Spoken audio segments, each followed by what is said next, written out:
Ce nouvel état de santé du corps et de l'esprit se reflète sur la bonne marche des établissements pénitentiaires. Et je me rappelle qu'à l'époque, on ne restait pas 1 an ou 2 ans sans enregistrer pas mal de musulmans dans les diverses prisons du Sénégal. Alors, depuis que cette méthode est introduite au Sénégal, c'est quelque chose qu'on a presque oublié, on en parle presque plus.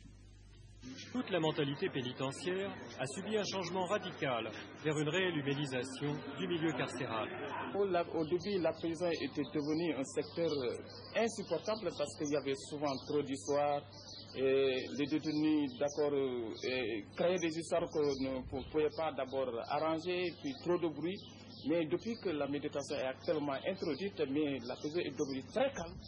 Et les détenus sont beaucoup plus compréhensifs et puis ils nous considèrent comme des êtres humains et puis on se coalise beaucoup plus. Bon, les détenus étaient joyeux, ils étaient devenus contents. Entre eux, ça marchait très bien. Entre les gardiens et eux aussi, ça allait très bien. Il n'y avait plus de problème. Cette nouvelle situation favorable a permis d'organiser pour les détenus des activités à l'extérieur de la prison. Celles-ci sont très appréciées et acceptées en toute confiance par la population dakaroise. Depuis 2 ans, nous connaissons la technique de l'enrichissement. Et les premiers bénéficiaires, se trouvent être des étudiants. Parce que d'abord, on sent à travers eux ce problème de confiance à l'autre, de confiance à un gardien, de confiance à un détenu. Et les gardiens aussi ont eu confiance.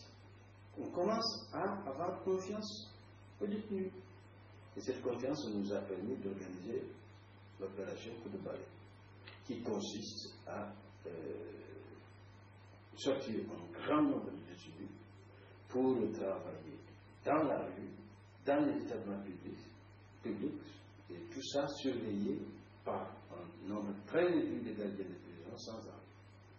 Et jamais on n'a eu des évasions, jamais on a eu des cas de délit commis ou tentés par les détenus justement. Ce qui, avant la méditation transcendantale, avant l'introduction de la méditation transcendantale, était impensable. La relation avec le détenu s'est améliorée, c'est beaucoup amélioré même. Parce qu'actuellement, le détenu, c'est l'individu avec qui je fraternise.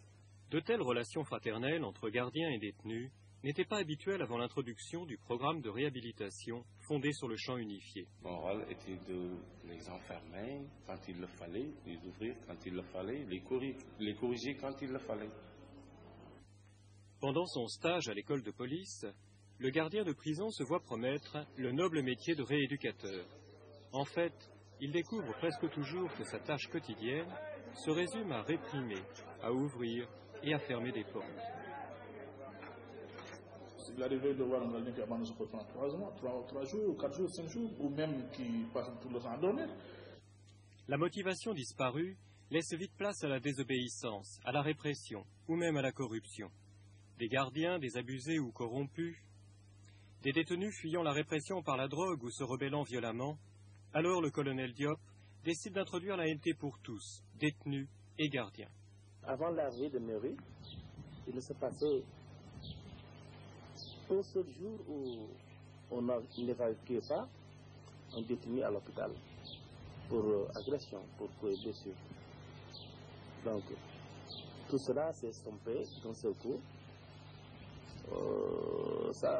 On a dû le constater dès la première semaine de méditation. C'est un noble art, cette technique. Dans l'ensemble, tout le monde est content. Tout le monde est content de la méditation parce que ça a permis au personnel de faire leur travail beaucoup plus facilement. Parce que les détenus sont devenus calmes, donc le personnel n'est plus chargé. Profitant de l'enthousiasme du personnel, l'administration pénitentiaire décide de spécialiser 120 gardiens en tant que vérificateurs d'EMT. Leur rôle, faire méditer 2 fois par jour détenus et gardiens. Dans 3 des plus grandes prisons, de vastes salles de méditation ont été créées. Elles peuvent accueillir plusieurs centaines de détenus et facilitent à la fois la pratique et la surveillance des méditations de groupe. La salle de méditation est un espoir resplendissant au milieu d'un foyer de stress. Maintenant, asseyons-nous confortablement et fermons les yeux. Fermons les yeux.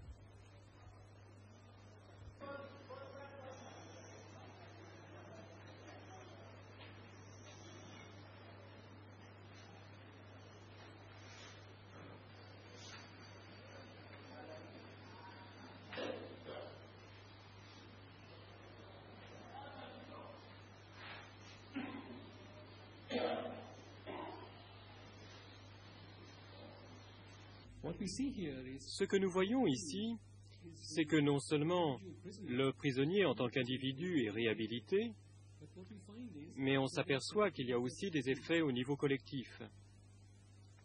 L'aspect réhabilitation n'est qu'une petite partie d'un programme mondial que nous offrons à tous les gouvernements. Oui, mon avis sur les détenus qui pratiquent la méditation, sur les autres qui ne la font pas. Je trouve qu'il y a une grande influence. On s'est rendu compte que les péripatéticiens perturbaient la prison. Et depuis qu'elles sont arrivées, après l'introduction de la méditation transcendantale, on s'est rendu compte qu'elles sont restées aussi calmes que les autres et sans être initiées. Donc, je peux dire que la méditation a eu, celles qui méditent ont eu une grande influence sur celles qui ne sont pas encore initiées. C'est ce qui explique le calme que nous connaissons actuellement dans la prison.